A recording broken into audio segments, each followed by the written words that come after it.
Hello everybody. Today we will talk about peer relationship and peer pressure. Peer relationship is interaction within a social group who have some things in common like age, grade, status or class. Or we can say people who interact with each other as a matter of opportunity like students of a same grade. Children desire security and satisfaction from interacting with their peers. They learn a lot from each other and they get really influenced by their peers. They learn social skills which include communication, compromise, and self confidence. So, why do we need peers? Well, man is a social animal. He cannot live in isolation. He needs people, their approval, respect. And if he is not accepted, he becomes socially unstable and cannot fit well in the society. So we need friends to adjust well. We always crave for care, acceptance, belongingness, love, support, sharing our joys and sorrows. Our friends teach us loyalty, care, so they complete us emotionally as well. Let's talk about peer pressure now. Peers have a great influence on children, which increases through their teenage years, and it's a natural thing to happen. Peer pressure is the influence or effect of an individual on the other individual, or sometimes it can be a group of individuals as well.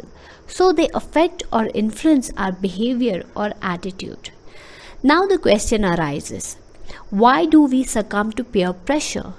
Because of the sense of belongingness to the group, because we don't want people to make fun of us, so we follow what others are doing. So, we all succumb to peer pressure at some point of time. To know that, we must know what are the different types of peer pressures. Spoken peer pressure. Here, peers suggest, ask, or persuade us to do a specific action.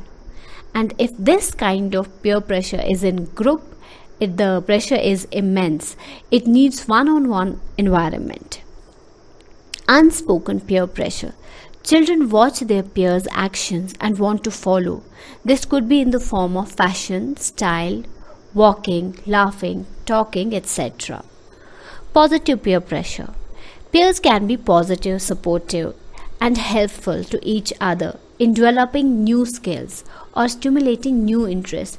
For example, reading of books, taking part in extracurricular activities, or abstaining from something which is bad. On the other hand, negative peer pressure has negative influence on us. They encourage us to bunk classes or maybe cheat, use of drugs, smoking, or any other risky behavior. What can we do as a parent or an elder? Know your child's friends, who they are, where they come from. We can talk to their parents if there is some problem. Encourage open communication. Let them know they can come and talk to you about it at any point. Teach your child to say no and resist what they feel isn't good. Teach them to be self-confident. Make them feel they aren't unsafe and you are with them. How can a child resist peer pressure? First of all, identify that you are being pressurized.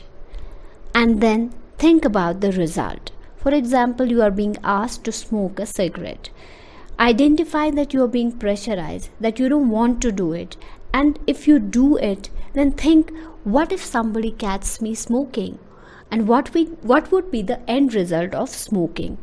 Be confident, learn to say no, just walk away and be firm in saying no. Be resilient. Spend time with kids who are like you, who has said no to peer pressure. And if you still feel that you cannot handle the pressure, immediately call for help. It's your life and you should live your life on your own terms. Nobody should be dictating you. You get one life. Don't get influenced. Be a leader, not a follower. Thank you so much.